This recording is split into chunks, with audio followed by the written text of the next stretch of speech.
قال الله تبارك وتعالى في كلامه المجيد الذين يأكلون الربا لا يقومون إلا كما يقوم الذي يتخبطه الشيطان من المس هغه کسان چې دوی سود خوري نه به پاسېږي دوی د قبرونو نه مګر داسې لکه چې پاسېږي هغه څوک چې رسولی وي ورته شیطان د لیونتوب نه. مشکات شریف په حواله د مسلم شریف دا حدیث مبارک نقل کوي چې حضرت جابر رضی الله تعالی عنہ فرمائی چې لعنت ویلې د حضرت رسول الله صلی الله علیه وسلم په سود خوړون کې باندې او د دې د معاهدې په لیکون کې باندې او د دې په دوه ګواهانو باندې یعنی چې څوک دا ګواهي کوي چې پلانی د پلان کې زوی د په د باندې د سود روپۍ دي یعنی دا ټول په ګناه کې برابر شریک دي که څوک دی کې معاهده کوي څوک دی کې لیکل کوي څوک دی کې وړه راوړه کوي الله رب العالمین دې موږ تاسو ټول د سود نه وساتي. مشکات شریف دا حدیث مبارک نقل کوي په حواله د دارقطنی او احمد سره حضرت عبدالله بن حنظله چې غسیل الملائکه ورته ویلی شي دی چې کله په احد په میدان کې شهید شولو نو دی په حالت د جنابت کې فرشتو ورته غسل ورکړی ځکه ورته غسیل الملائکه ویلی شي.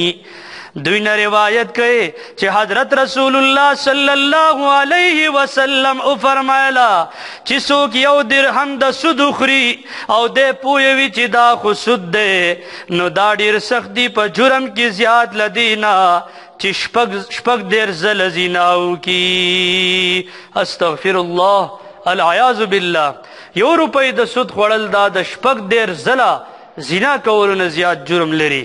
مشکات شریف دا حدیث مبارک نقل کوي چې د حضرت ابو هریره رضی الله تعالی عنہ نے روایت ده چې رسول الله مبارک میں فرمایلی دي چې سود او یا جزء ده او یا قسم ده کم جزء دا ده لکه چې سړی د خپلې مور سره جما وکړي.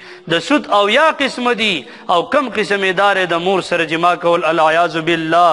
ثم و ثم الله دې د سود نه زموږ ټول مسلمانان په خپل حفاظت کې ولري.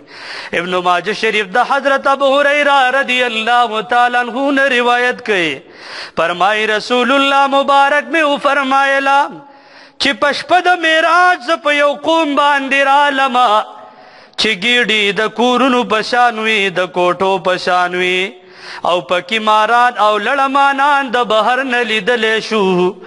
ما د جبریل نه پوښتنه وکړه جبریلا دا څوک دي؟ راته وفرمایله دا ستا د امت هغه کسان دي چې دوی به په دنیا کې سود خوړلو په دنیا کې به سود کولو او سود به خوړلو. الله رب العالمین دې موږ تاسو ټول د سود نه وساتي. بخاری شریف د حضرت سموره بن جندب رضی الله تعالی عنہ په روایت سره حدیث مبارک نقل کړی دی. فرمایي موږ ته پیغمبر علیه الصلاۃ والسلام او فرمایلا چې بیګا مال یو دوه کسان رالا او زه د ځان سره مسجد اقصی ته بوتلما. مونږ چې په کومه لاره باندې تللو نو هلته کې ما د وینو یو نهر ولیدلو په هغې نهر کې یو انسان دی دی کوشش کوي چې د نهر نه بهر ته راوځي خو لیکن راوتی نشي ځکه فرشتې ولاړې دي او مخې ته د کاڼو ډېرې پراته دي چې دی کله د راوتو کوشش کوي نو هغوی یو کاڼی راوالي او په ده باندې داسې ګزار وکړي چې دی واپس د نهر منځته لاړ شي. وایي دغه شان دا سلسله جاري وه. ما تپوس کو جبریلا دا څوک دي؟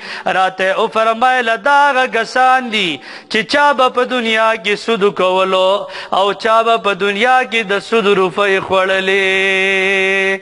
الله رب العالمین دي مونږ او تاسو ټولو ته د سود نه خپل امان او خپل حفاظت کې ولري. سود عظیمه ګناه ده محترمو.